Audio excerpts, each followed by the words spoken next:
Today we're reviewing and experiencing the Disney safari adventure called Wild Africa Trek.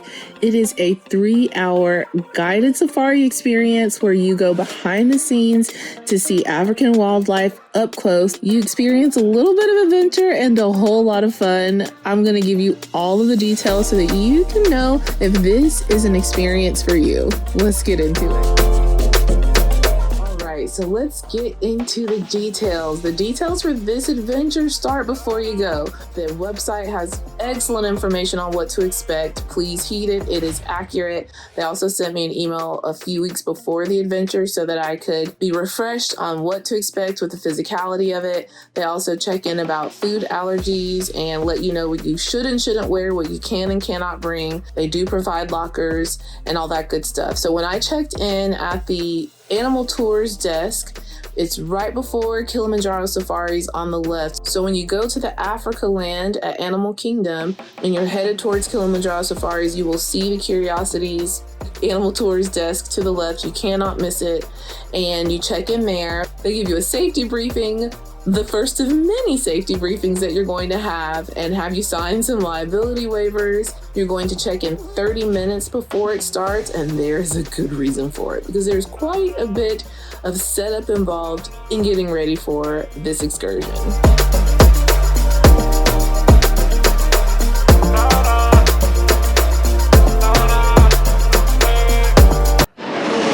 Okay guys, you get the souvenir water bottle. I'm all harnessed up, and then in this area they give you the souvenir water bottle and you can fill it up with water, and they have all these harnesses and gear and whatnot. It took like 10 minutes for her to get me set up.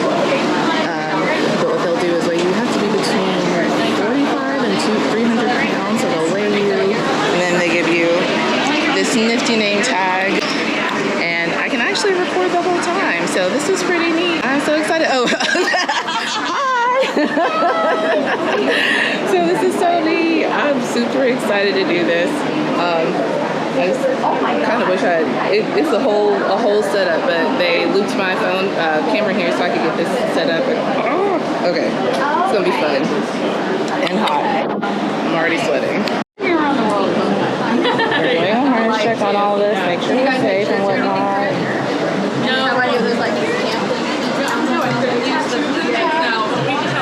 I'll be using 2 cameras, my GoPro and my phone, so if the look quality is different, that's why. We are joined by Alex back here. He is going to be our tour guide as well. A little bit about the tour. It is about 3 hours long, and we'll be going behind the scenes.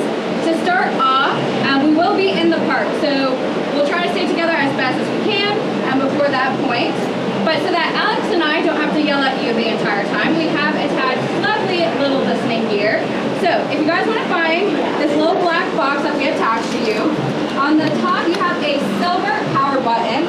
If you want to hold that down until you see the word listen on your screen, you'll hear a little... And from here we got more instruction on how to use our harnesses to get clipped in and off of things, and they revisited all of this stuff out throughout the tour. Essentially, this is our intro on how to use the gear, important safety tips, and a quick note. I'm gonna narrate a bit throughout this whole experience because we have listening devices. Our group was large and we would often be having conversations or listening to our guides teach us and share things or give us instructions as we were walking with this long line. The group was about 12 folks, which is small enough to have an intimate, personalized experience, but still, they wanted to make sure that everyone could engage and hear what was going on. So I'll be narrating a bit as we go along, but it's still gonna be fun. Let's go on the tour. Let's go.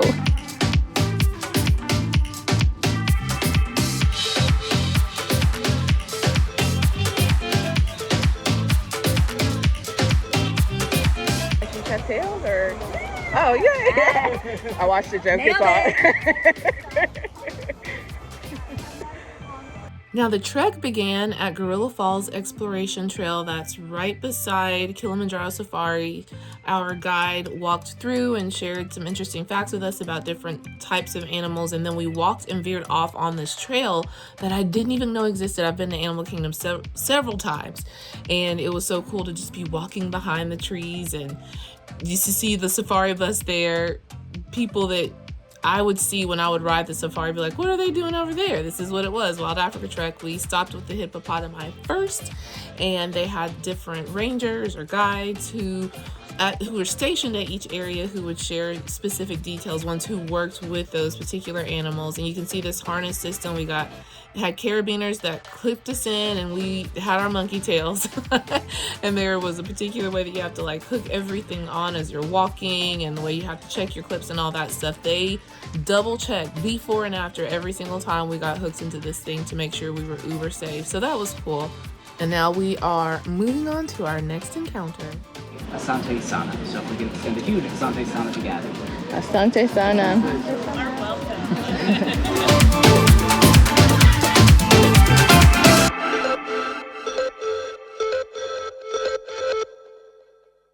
If you haven't noticed already, we're going to be crossing over to scale here in front. Now, some of you were excited to see some crocodiles at the beginning of the tour. This is going to be your best opportunity to do so.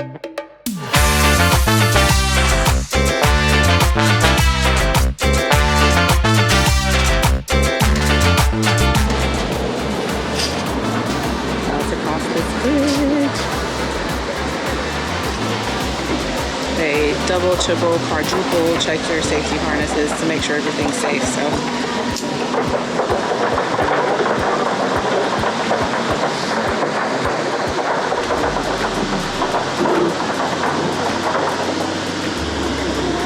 Any other questions you all have had at any point about anything at all?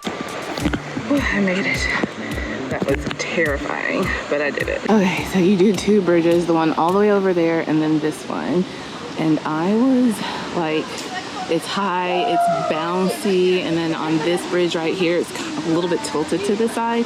And there are several sections where there's like not as many planks. They said it was on purpose, but I did it. I conquered the fear. I mean, I knew it was a suspension bridge, but I didn't know it was that high. But okay, so I'm gonna get some water. Free cooling towels, some hand sanitizer, alligator skull, and then there are alligators in that enclosure right there. So I walked over alligators. I looked down at one point and I saw them, and it scared me. I was like, what? I just had to keep reminding myself, this is a suspension net. They've done like such a great job with safety. And there's a net under me. There's a net under me. How was it for you?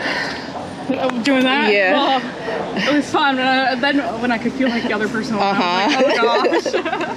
It was good. How was you? Oh my gosh, I was terrified. I really like looking at this part in the water. You did? Over there, yeah. I did. I couldn't really look around. I just looked down, but I'm glad I did it. Yeah. I looked down at one point, I was like, there are alligators right there. Here. Cool down. I love that they give you cooling towels. A lot of good complimentary stuff. She's balling. She pulled that phone out and got it.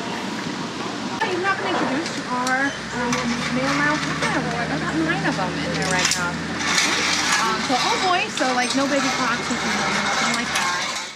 And here, as we're hearing about the crocodiles and getting into the enclosure, you can see how we got clipped in to the system that they used for making sure that we could all be in the enclosure and also be safe. So one of the guides would always go before us and one would always hook us in. So we were kind of sandwiched by them.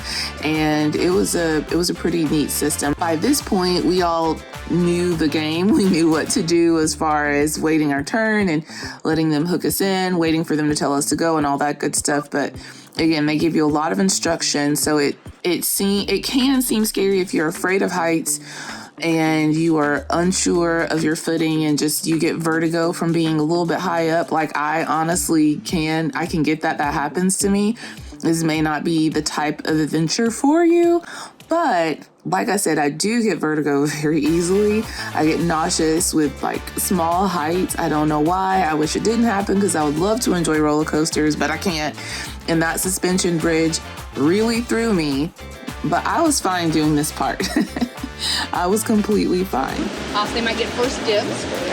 Out here in our facilities, though, we try to make sure all of our crocodiles are fed evenly. Anybody have any idea how many pounds you would say of food that they get every so often? like 20 pounds, 50 pounds. Yeah, big numbers, right? Believe it or not, though, they only get about 5 pounds. Now we've kind of split it up into twice a week segments, so we're kind of cutting that in half. Oh, wow. We have done 2 enclosures on this harness system. We have walked suspension bridges, and we have done some light hiking behind the scenes at Animal Kingdom. And now we are going to take a safari ride, see some animals up close, and have a very refreshing light lunch at the Mara.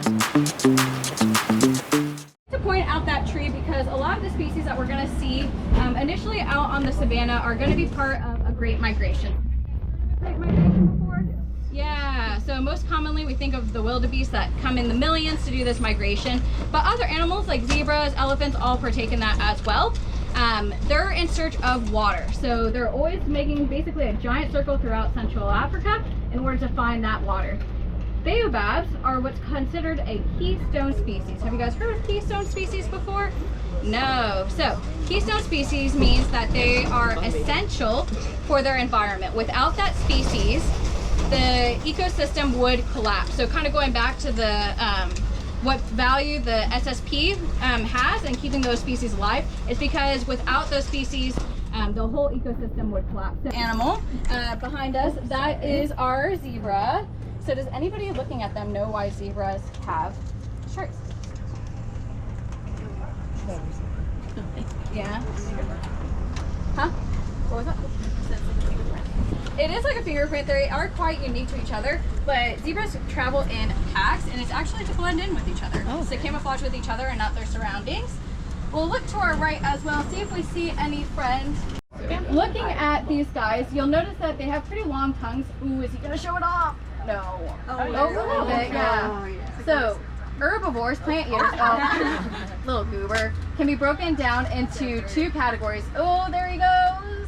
Maybe.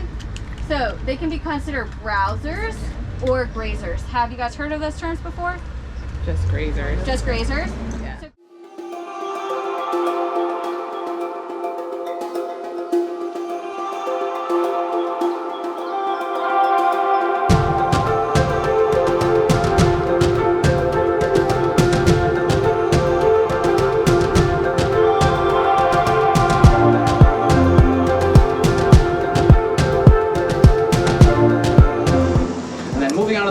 we've got some more things hiding under there for you. We have some tandoori shrimp, which are shrimp marinated in a blend of spices, cumin, coriander, garam masala, things like that. We also have a traditional fruit salad with melons, pineapple, a nice simple syrup, putting all of that together. It's also very refreshing on a day like today. With grilled chicken, harissa aioli. Harissa is a spice typically used in most parts of northern Africa. Typically, it's going to have more of a kick to it. In this case, the aioli undercuts that kick, so it gives it that nice flavor profile of that spice. I'm gonna tell you, this little meal here was super refreshing after all of the excursioning that we had just done. Plus, it was so hot. I do not recommend doing this in July. I know when I do the review next, I'm gonna say it again, but I'm gonna say it now. It was sweltering hot. Aside from all that, it was a nice covered area with fans. You could see all of the views. They took pictures of us, and they gave us our meals in these little tins that were so cute, that were personalized. If people had dietary restrictions, they knew which tin applied to which person, and they explained all of what we were eating, where it came from, how it was connected to African cuisine, and all that good stuff. So this was a very nice way to end the experience. We just finished a nice snack. It was really tasty, really cool flavors, and there was something for me to eat on every bite, so that was really nice. So we're just chilling out, enjoying the savannah view and whatnot before we finish up the tour. So food is great, the ambiance is great, these fans are very powerful, so it really cools you off, and now I'm so cooled off, I'm ready for a nap. Okay, so we've wrapped up the experience portion. Let's get into the review. Okay.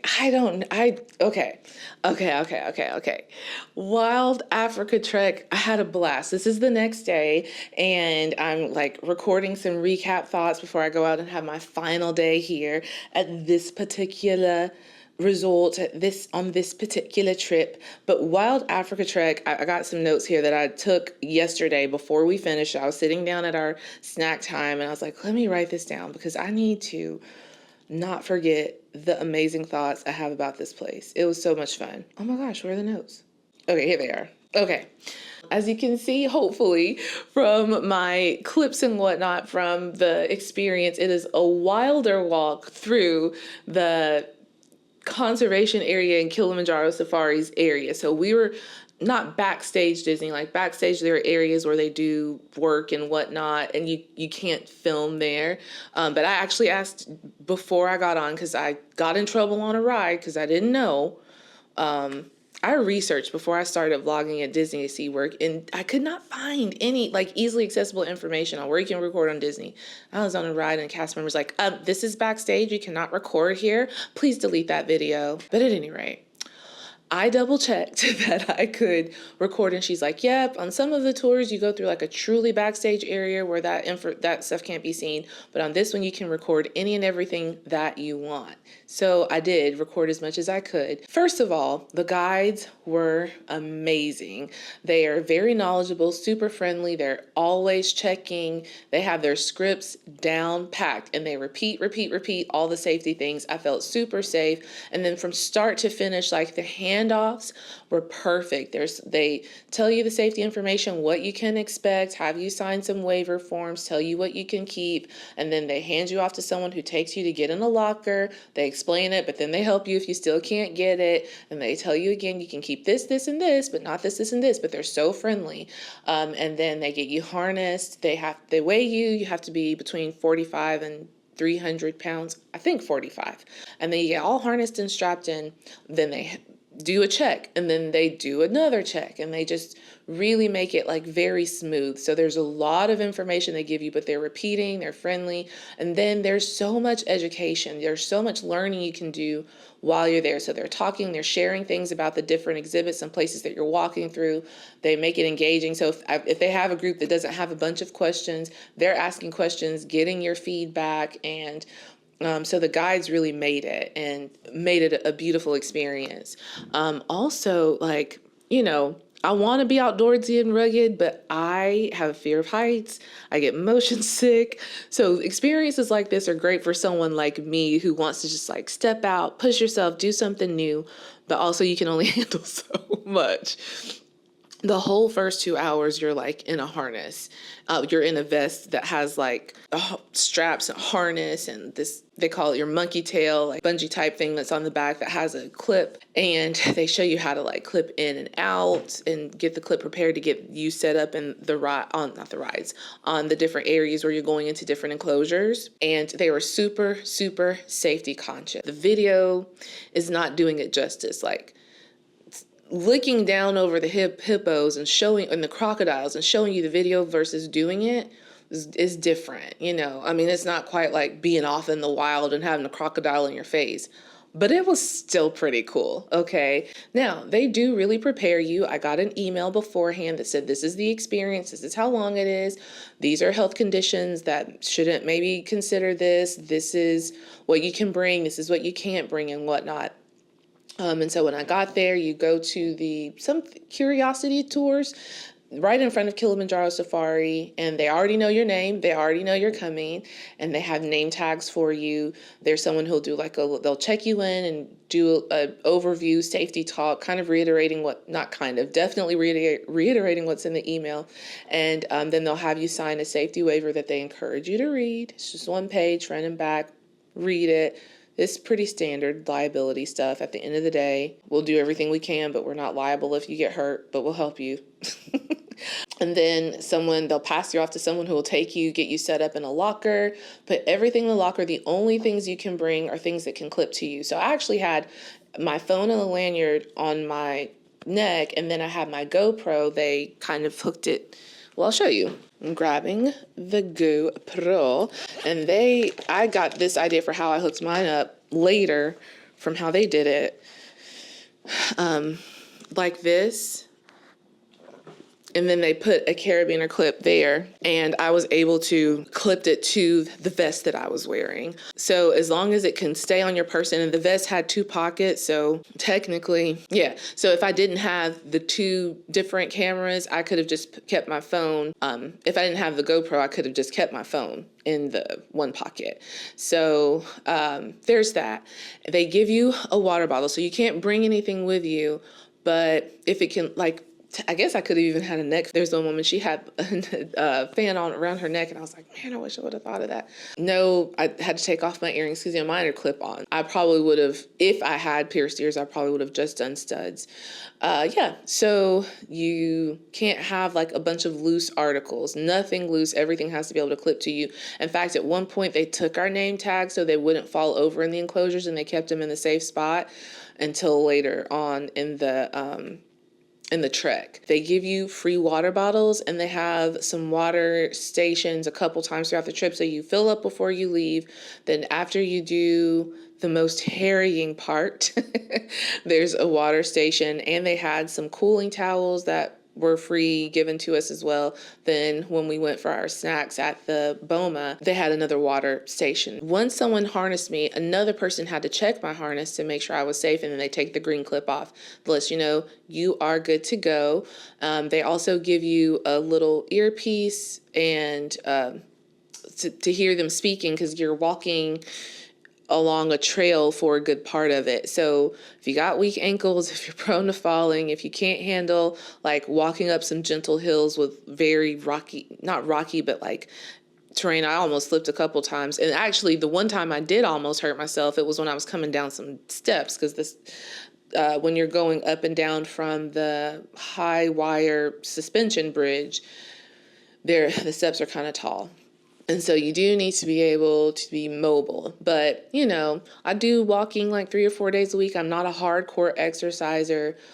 I was just fine. And if it hadn't been so hot, I would have been sweating, but it wasn't so bad. And there's one part when you're doing the crossing the suspension bridge, that's where you're fully exposed to the sun.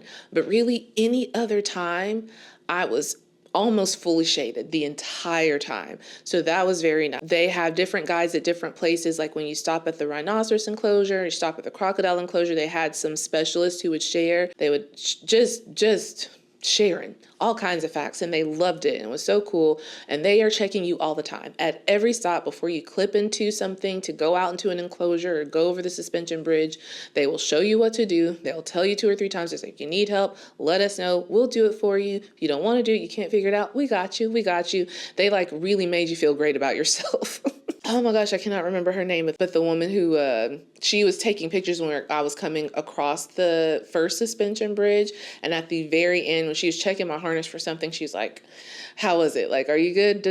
Like, you know, you're doing great. She could see on my face, I was focusing so hard. It was so scary, but I did it. And that's another thing. I struggled. Like, I was like, okay, I can do this, but it was, you're out there, the bridge is bouncing and not like high. It's a little hot to the touch, and then you had to like really step over. You couldn't just like trot across. There are like gaps. I really wish I had like stopped to take some pictures, or maybe have my GoPro to a place on my wrist, just pulled it out and done a little something. I couldn't do it, y'all. I couldn't do it. But it was fun. It was a great thing to have done. I might do it again in like a couple years. I'll probably try another one of their experiences before I do that again.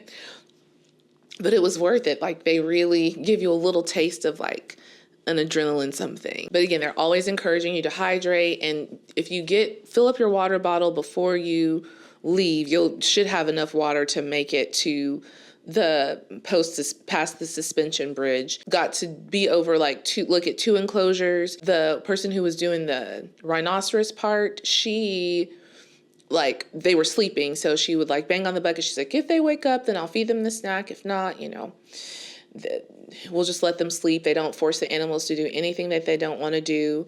They are a very highly rated conservation area. I forget the name. because this isn't my thing, but there's like this different rating of like quality of conservation areas, and theirs is the 5-star with how they treat the animals, the way that they do the enclosures and whatnot. They've raised over $120 million for their conservation efforts. They don't get animals from the wild, like just go and get them. They either get them from other habitats, or if like an animal was rescued from the wild because something happened to it, they might get one of those, but they don't just go and grab them. And they really try to work with conservation efforts to like help the people who are affected by the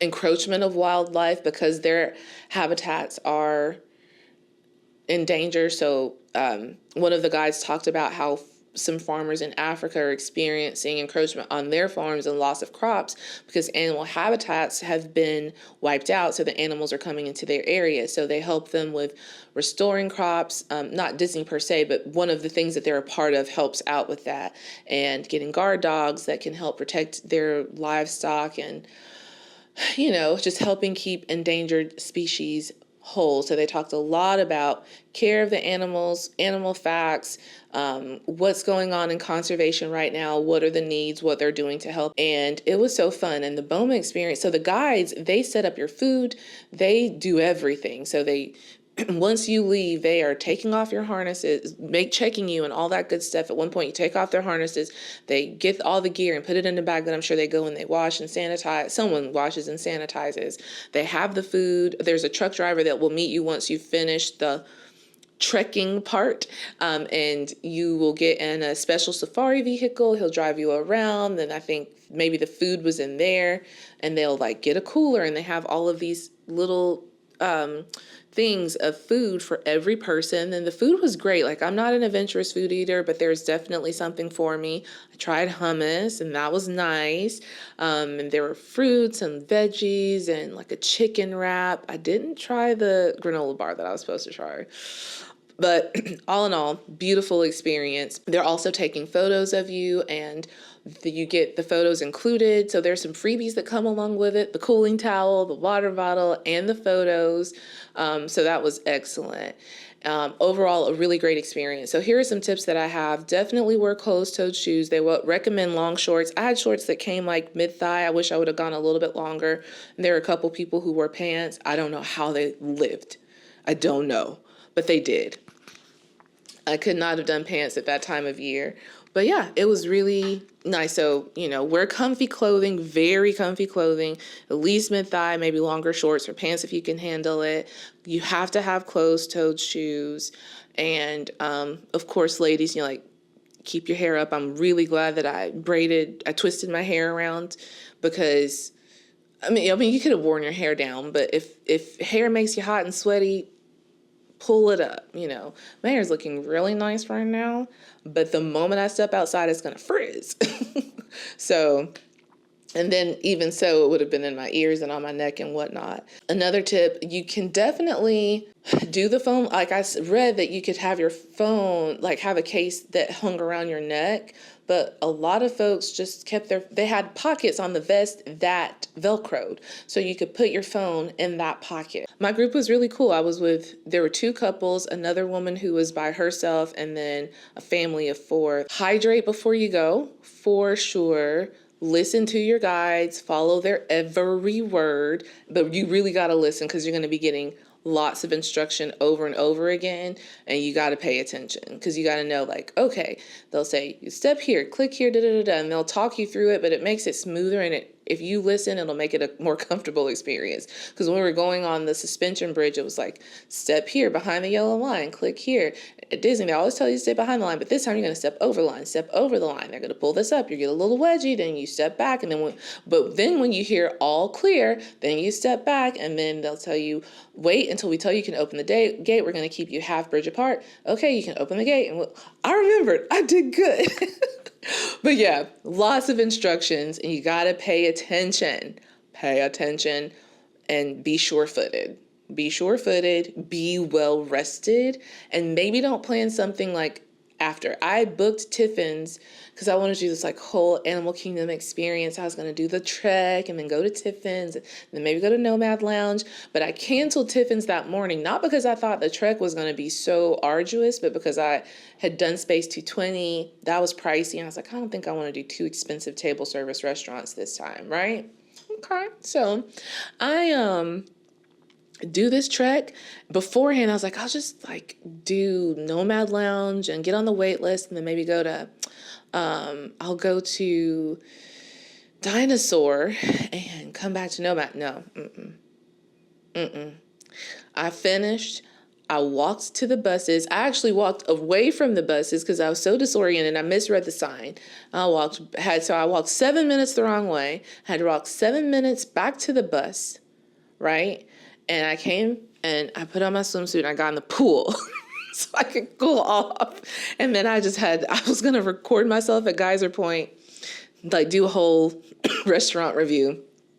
No, I rested. Now, it may not affect everyone like that, but if you're coming in the summer and it's going to be really warm, like I was depleted, so I had to refresh and replenish. So if you're coming in the summer, try to get the earliest one you can get. I don't think this is going to take away business from them. So, because, people be booking and stuff. And I think he said they maybe have about 70 people who can book excursions a day. But if the heat is a problem for you, it didn't seem like it was that way. And again, it was so shaded. It was great. But I was drained. You need to eat before you go. I didn't eat breakfast. That was part of it. Because I'm not even a big breakfast eater anyway. And I wasn't feeling super hungry. But I should have. So eat before you go, but nothing too heavy, especially if you get a little fear of heights. Drink plenty of water and fluids the day before. Because, if you drink a bunch beforehand, this is important. The bathroom stop is 2 hours in. And so you will not have access to a bathroom beforehand. So they'll encourage you to go to the bathroom before you get on the tour. So I would hydrate well leading up to a couple days beforehand, and then go to the potty before you start. Make sure you eat well, some protein, so you can have your energy, and then consider if you can do a table service or something, but I would not plan a lot afterwards. Like maybe do it first thing, go take a rest at your hotel or whatever, and then come back to the park, or plan to maybe do one ride and leave. I wouldn't plan a full park day after this excursion. And if heat is a problem for you, I would definitely look at doing it at not so intense a time of year in Florida. I mean, it's always going to be hot in Florida, but this was wowzers, upper mid 90s. Heat index closer to 100. So those are my tips. That was my experience. I loved Wild Africa Trek. I'm looking forward to the next trek I can book. I want to do just in general. I don't know, not exactly sure when I'll be able to get to do them, but I definitely want to do a couple more of their tours because that was fantastic. I loved it. One more thing. Because it was so hot, some of the animals weren't out. I will say, though, that because of how well they do the excursion, even if there are certain animals that are not out, it's still wonderful. I got the value for what I paid 100%, okay? We did get to see a lion, like a lion. That was cool because oftentimes when I go on the Kilimanjaro Safari, the lions aren't out at all. Sometimes they are, but many times I don't get to see them. But even then, I still had such a great experience. So that's one really cool thing about it. They really do it in such a way that you get a lot from it, even if, depending on that day, certain animals are not out and available to see. So thank you, Wild Africa Trek. I paid for it. This was not gifted or anything, but it was wonderful. I had an amazing time. I hope this video makes it to someone who was on the trip. Probably won't, because why would they watch it? They do this every day. But it was amazing. I had such a great time. I highly, highly, highly, highly, highly recommend those tours at Animal Kingdom because you can get a taste of it. Now, I follow this family called Our Tribe of Many, and they're The husband is Kenyan and the wife is from America, but she did a lot of missions in Africa and they've gone on safaris. I recently watched one of those videos. I'm going on a safari. Wherever they went, that's where I'm going to go. That's like my 2027 goal is to plan a safari trip. I just got to find someone who's going to go with me. You get a taste of that. They're not trying to like say this is a substitute for it. They're giving you a taste and an entry into it, and it was fabulous. So highly recommend it. Go book it, do it, consider it, save for it. It was worth it to me. And hopefully this video will let you know if it's worth it to you. I loved it. I think it was really worth it. So yes, do it. Okay, so that is the experience, my review, final thoughts, tips and tricks for Wild Africa Trek at Animal Kingdom. I hope you've enjoyed it. And yeah, if you want to keep following along, getting useful experiences, information on the experience and what you can expect on Disney trips and cruises, please subscribe. I would love for you to be a part of this community and come along on our travel journeys and share your thoughts. Have you done Wild Africa Trek? What did you think? Let me know. And that is it for today's vlog. I'll see you in the next video. Bye.